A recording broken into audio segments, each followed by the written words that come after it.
Major League Soccer's 2026 season resumes this week, so we figured a good a time as any to catch up on the state of play of this season. There's plenty of new players joining the league, set to have debuts in the next couple days. There's been plenty of shakeups in the coaching department. Many teams having new coaches, having just fired their coaches, are riding along with some interim. So, Jason, where should we start? There's a whole lot of storylines as MLS picks on up. Yeah, let's look at these. I mean, we may be missing some here, but MLS headlines coming out of this break for the World Cup. Robert Lewandowski joining the Chicago Fire. We can start there, Rob. That's obviously a big get for the Fire. There's still a significant debate over Major League Soccer signing aging stars from Europe. I understand that debate. I don't think it has to be, it doesn't have to be mutually exclusive. You can have a little bit of money and spend it on a player like Robin Lewandowski, but also develop talent. Hopefully teams are doing both those things. We know the Fire are set to build a new stadium there in Chicago. In fact, today saw that there's a committee for the city council that has pushed forward $400-something million on infrastructure for the area around the stadium. It's a privately financed stadium from the ownership of the Fire, but you obviously got various things you need to do in the area, roads and ingress and plumbing, I guess, I don't know, electricity, all that stuff. So they're maybe earmarking some money for that. And Lewandowski is going to be part of building excitement for the Fire towards that. And obviously there's a massive Polish community in Chicago, so he makes sense on that level. And pandering is okay sometimes, I think, when you're trying to make headway in a very busy sports city like Chicago. My understanding is that he just got his visa to come and play. Probably not going to start against Vancouver, a match that happens tomorrow, right? That's when Chicago gets back underway. Yeah, Vancouver tomorrow night. Yeah, so we don't expect to see Lewandowski in the starting lineup. Could he come off the bench? That's a thing. Antoine Griezmann joining Orlando City. That we knew about that before the World Cup started, but now it's it's actually happening. He's arrived. He's going to get involved in whatever Orlando City has coming. They've obviously fired their head coach this year, Oscar Pareja. So they've got Martin Perelman who's in charge, and it's his job to figure out how to make Antoine Griezmann work in that team. And I don't think Orlando plays. I'm scanning. When does Orlando play next, Rob? Orlando. I'm scanning. San Jose coming up a week from today. They don't play until a week from today. So I imagine Griezmann is probably getting ready to play in that game out in California against the Quakes. Obviously, the Quakes have been, pretty good this year. They've just like everybody else, you have some ups and some downs. San Jose right now is in second place in the Western Conference. They didn't have a good run leading into the World Cup, but did win against the Timbers on May 23rd, right before the break. So the Quakes are having a very good season. In fact, they're tied atop the table with the Caps in the Western Conference. So Antoine Griezmann and Orlando City have a task. We have from Tom Bogert that Daryl Dike is going to return to Orlando City after his attempt to make a go of it in England.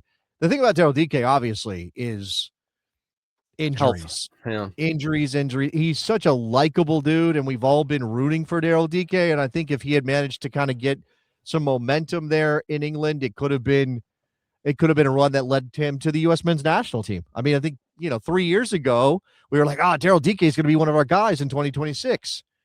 And it obviously didn't happen. It never came together for him. He spent more time injured than playing.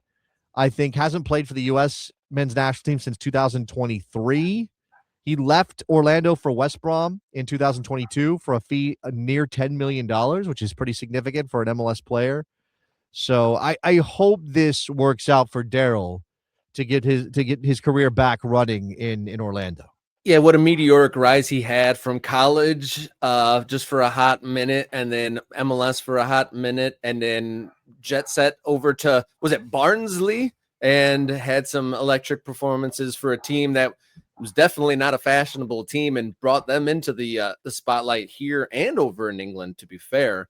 and got them excited for a little while there on loan, and then obviously got that big deal. And was it Achilles or muscle injuries? Basically, when he played, more often than not, he played very well, but it just didn't get to play quite enough. He had a bunch of things. He had some long-term injuries. He had some, short-term things. It just all kind of gathered together to be bad for him. So, but I mean, look, imagine if he can get healthy. Imagine him getting on the end of things from Antoine Griezmann. That sounds like fun.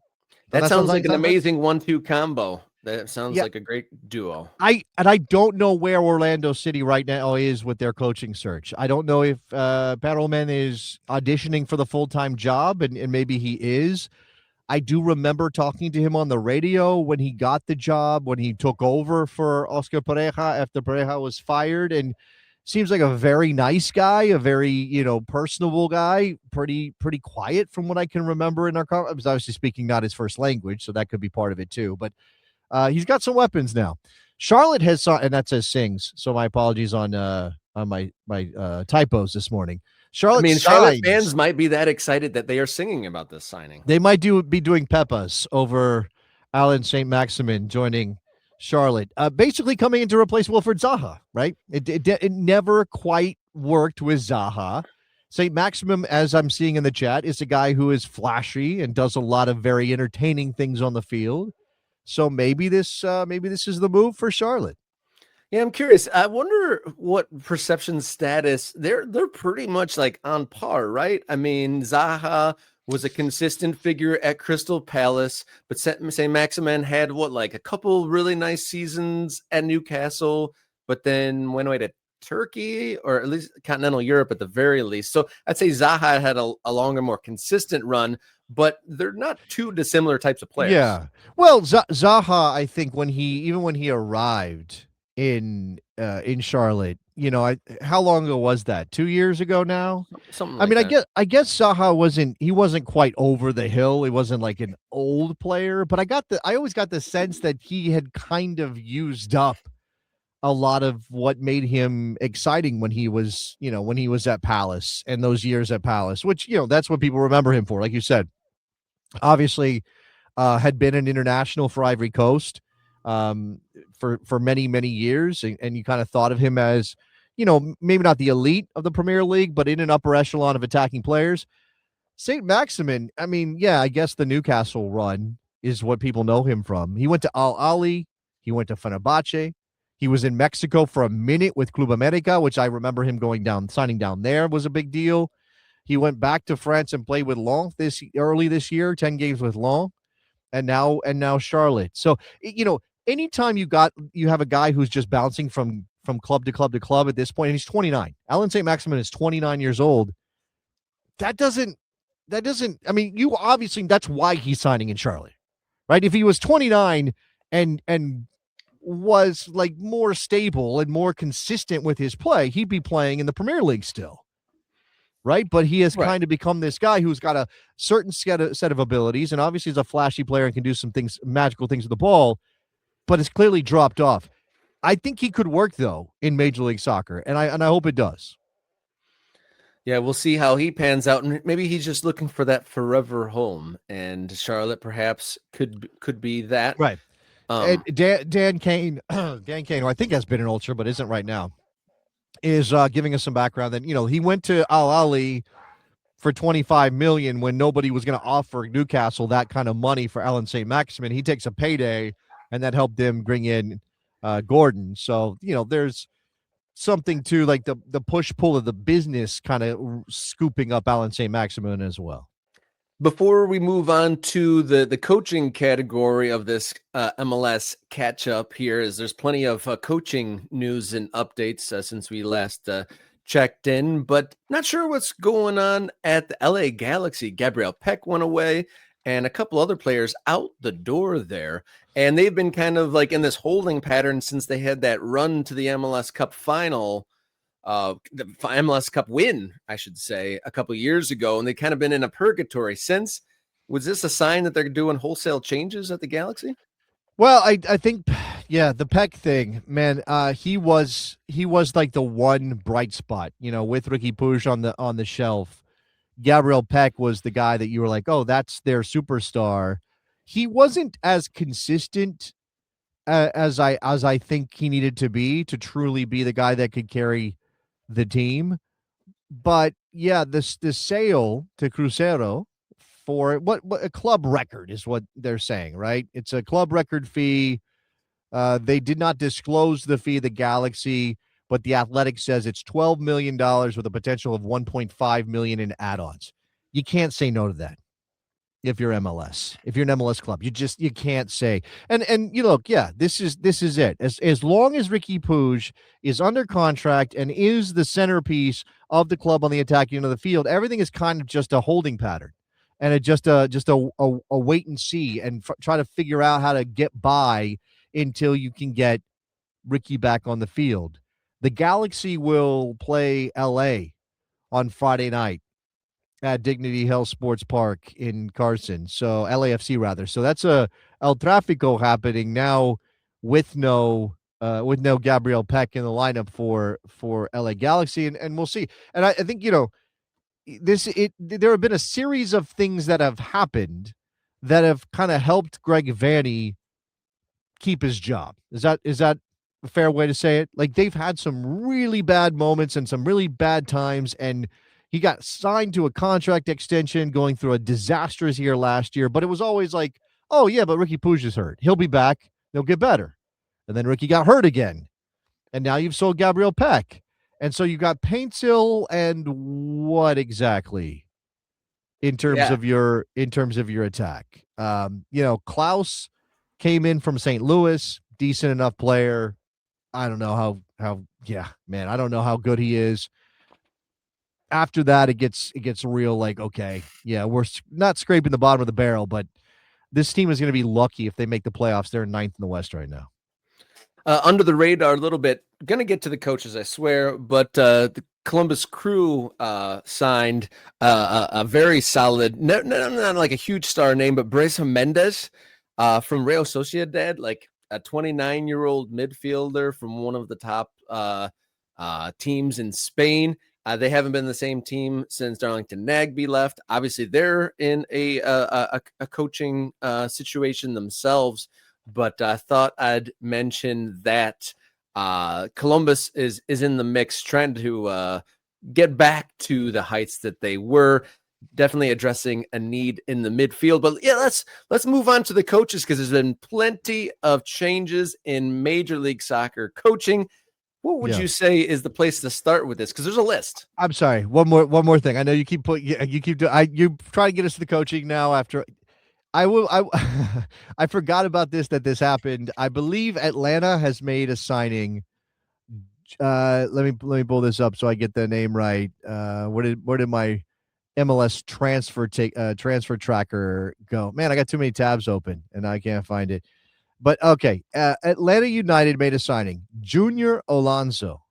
He was with Paraguay at the World Cup. He arrives on a free transfer, 33 years old, spent the last 2 seasons at Atlético Mineiro in Brazil. And if I'm not mistaken, there was a video posted on socials by Atlanta United that had the wrong player. I believe it was on social, on certainly on Instagram, the wrong player in the highlight package. And they did that thing. You know how Instagram works, Rob, where you have to, you put collab with the other person and then they have to accept it. So apparently they put up this highlight video of the wrong player and then said collab with Junior Alonso. And Junior Alonso, whoever runs his account, accepted it, even though it's not the right him. one.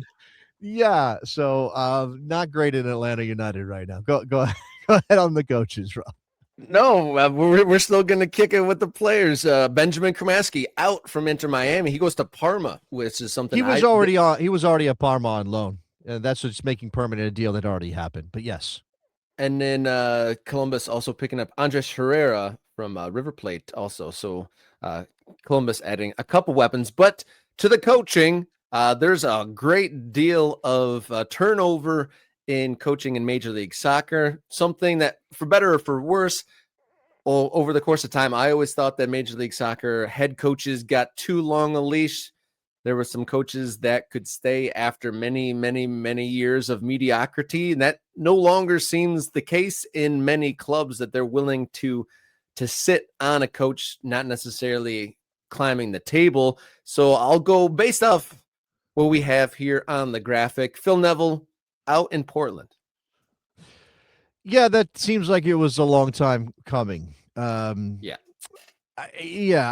mean, he obviously flamed out in Miami, but I think some of the perception was that was basically down to Messi arriving, and he wasn't going to be the guy to lead the Lionel Messi era of Inter Miami. He does not seem to be the most tactically adept manager, to say the least. Get stuck in, boys. They have a Cascadia Cup match coming up with the Sounders tomorrow in Seattle. So, he Phil Neville, passable at times, pretty poor at other times, not great handling the pressures of it. Talking about at one point, I remember him saying something about like God is a Timbers fan, and then not that long afterwards, like I don't believe in God or something. I mean, he's just kind of a mess, that Phil Neville. I think a nice enough guy, but maybe not the right guy to lead this Portland Timbers team. And where they go from here, because they fired Giovanni Savarese, and I think that was one of those like, yeah, can you really do better than Gio?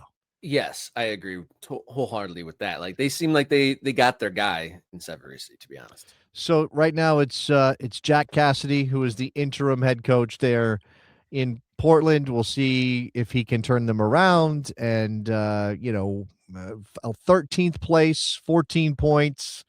They're at least 6 points off a playoff spot in the Western Conference. Last time they won, they beat Sporting, who was terrible back in May.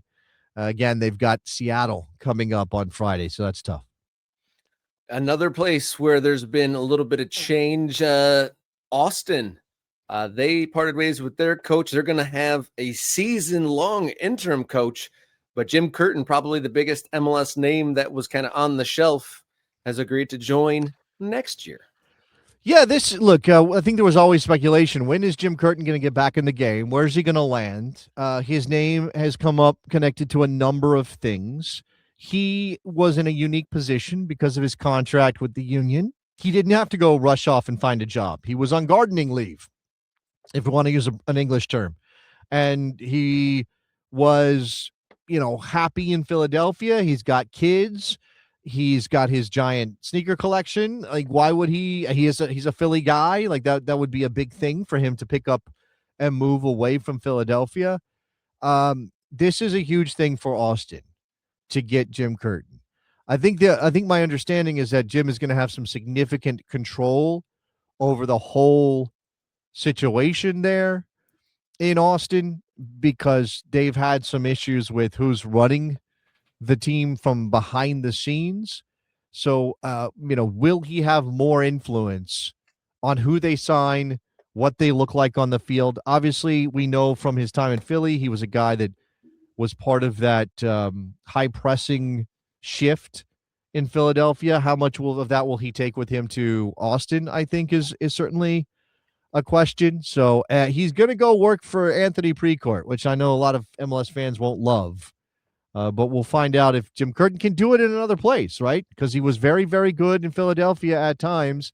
The reason for his exit in Philadelphia was probably as much political as it was performance-based. And so there's this sense that he's one of the elite coaches in MLS, and now he's got to do a Greg Vanney, basically. He's got to go try. He didn't win one in Philadelphia, but got very close. And he's got to kind of replicate that again before we can say, okay, this is a guy who really is a great coach and not just a situational manager. Yeah, can he continue to be a good coach and good servant for unpopular owners? He did it in one spot and then moving on to the next. And his replacement in Philly already gone. Philly amongst the places riding with an interim.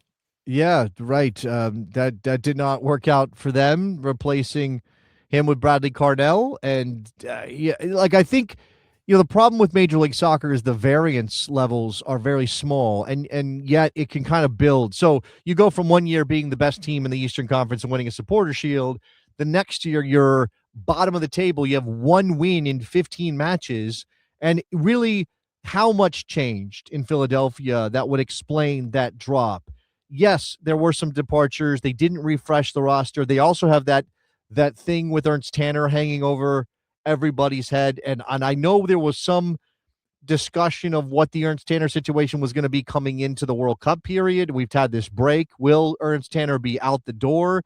What does that look like? So Philadelphia may be looking for a guy to run the whole show. We know Austin's on the search for a guy to run the whole show. At least for the moment, Jim Curtin would imagine have some influence, even though he's not even taking over until next year with Davey Arnaud serving as an interim. A lost season for Austin, it seems like, and probably a lost season for Philadelphia as well.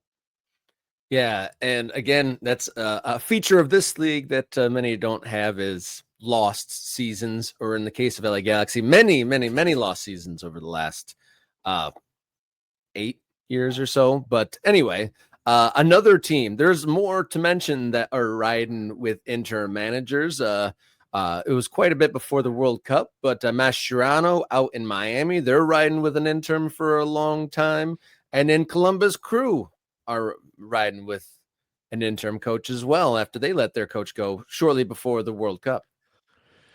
Yeah, I mean, what's the list of interim? How many interims are on the job right now, Rob?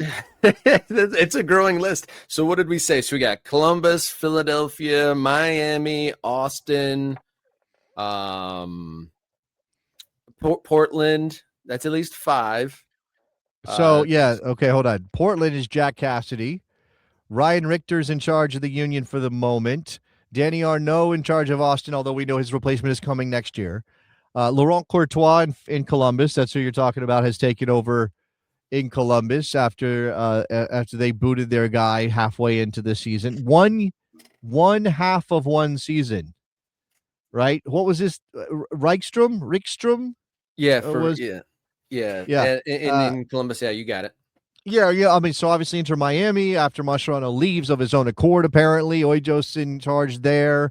Eula Froy, or however you say that in French, is in Montreal. And we've already talked about Martin Perelman in Orlando. So that's a lot of interims. Now, and I don't Montreal. Did you mention Montreal? Literally just did. Just mentioned. Philippe Froy. Give me a pronunciation on that one. And you have to imagine there's some guys who are not in a great place right now, right? So Cameron Knowles is in his first year in Minnesota. I don't know if he's in a playoff spot right now. He's probably going to hold on to his job, right? So that one probably pretty stable. You've got Rafael Vicky in Kansas City. Now I know they gave him nothing to work with. Right, they gave him he had basically no players to start the season, and they haven't really added too much. Now, purportedly, they're in the hunt for Mo Salah, which is insane and probably not going to happen anyway. Insane to me, right? So, does Rafael Vicky continue to get a pass in Kansas City? Johan Demey in St. Louis, young coach, formerly had been interim in Cincinnati. Is he going to maintain his spot right now? St. Louis is on 16 points. Now, coming into the break, they did go 4 unbeaten, so maybe Johan Demey is turning things around. We know Michael Bradley just got the job in New York, and they've had some ups and downs so far this season. Really good hot start, kind of took a step back, 4 unbeaten coming into the break. They're still -7 in goal difference, or Red Bull in 5th place in the Eastern Conference, so that one's tough. Tata Martino got mentioned. Luis is mentioning Tata Martino. How long or short is his leash? Because it hasn't gone well so far. Man, and it's almost like there are smart people in Atlanta. There are smart people. They have a guy, they have an owner who's willing to clock big checks. Yep.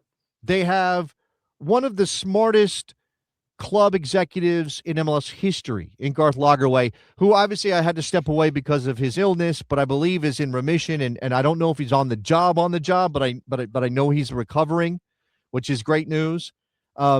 They've got Chris Henderson, who had been Garth's number 2 in Seattle and then went to Miami and now is in Atlanta. And he's a very smart guy.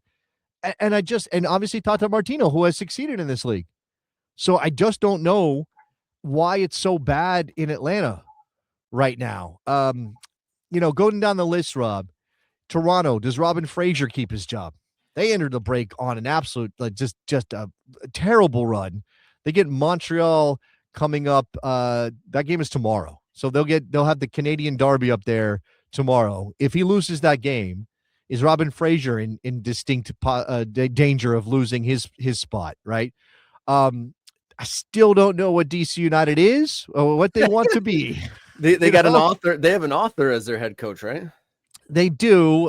They've made some signings. They've done some things. I think they just this is why it's tough. We got to catch up with the news. They just brought in Nathan Ordaz from LAFC, a guy who has some upside and is only 22 years old. He's an El Salvador international, but I don't know that he carries enough water for them to really take a big step forward with him. So we'll see what that, and they paid a significant price from $2.375 million with another $500,000 in performance incentives. That's expensive. Maybe that's just a way of it for a U22 initiative player. That's certainly something you could argue, but man, that is rough. Out west, again, Austin's made a change. Sporting, Rafael Vicky. Portland's made a change. St. Louis, Johan Demay. Matt Wells, they started out pretty well in Colorado, but have slid down to 11th. He's very young. I think Matt Wells is like 34 years old. Is that right? Do I have something? One of the things about Matt Wells in Colorado was that he was running plays on goal kicks, like literally like almost like a point guard. Like they were sending in plays out there. Hasn't really worked.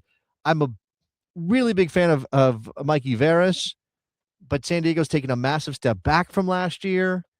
I think they'll probably stick with him, and they're only a couple points off a playoff spot in the West. But it's been a rude awakening and a sophomore slump for San Diego. We've already talked about the Galaxy right now in a playoff position, 9th place in the West. Is that good enough for them? I think Ben Olsen is probably okay, only because they're still in this position in Houston where they're like, we're still ramping up. We're still building to whatever we want to be. Pat Onstad is the guy overseeing that entire project.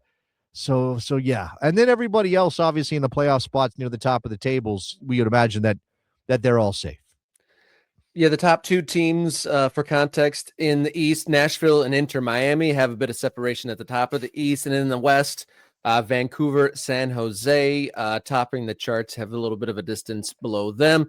And the goal scoring leaders, Hugo Kuipers of the Chicago Fire, the Golden Boot leader as it stands now, with Messi and Petar Musa of Dallas right behind him with 12 goals on the season so far. So that's a bit of an MLS catch-up of where things stand, what the state of play is. You mentioned the Golden Boot race and Hugo Kuipers. Remember that Lewandowski's arriving. So what does that do? Is Hugo Kuipers now a player that is extra? Like, is he surplus to requirements in Chicago? Because if Lewandowski's healthy, you imagine he plays. I can't imagine them splitting time with a player as big as Robert Lewandowski. And no offense to Hugo Kuipers, but man, you might go from Golden Boot leader to bench player unless they figure out a way to play both of them. And I just think that would be very odd in the current moment of tactical thought for Greg Berhalter to say, let's get Hugo Kuipers and Robert Lewandowski on the field.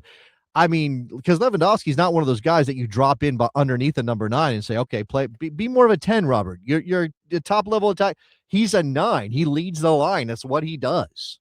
Yeah, I'm not familiar enough with Kuipers to know what his game is. Is he that guy that would play second fiddle? Is he a Dirk Kuyt kind of guy? Is he going to be setting up and doing the hard yards to then set up Lewandowski? Is he willing to do that? And that's probably a big managerial challenge for Berhalter, who's had an up and down, coaching career, some successes, some failures, and be interesting to see how that all plays out. But yeah, from going from the top of the scoring leaderboard to possibly losing your spot is quite an interesting position. But in Major League Soccer, quality players do find a way, and against Major League Soccer defenses, I feel like maybe if Kuipers plays out of position, he could still find some success. But we'll see how that all plays out. Definitely something to keep an eye on, how Chicago fares with their new superstar in the lineup.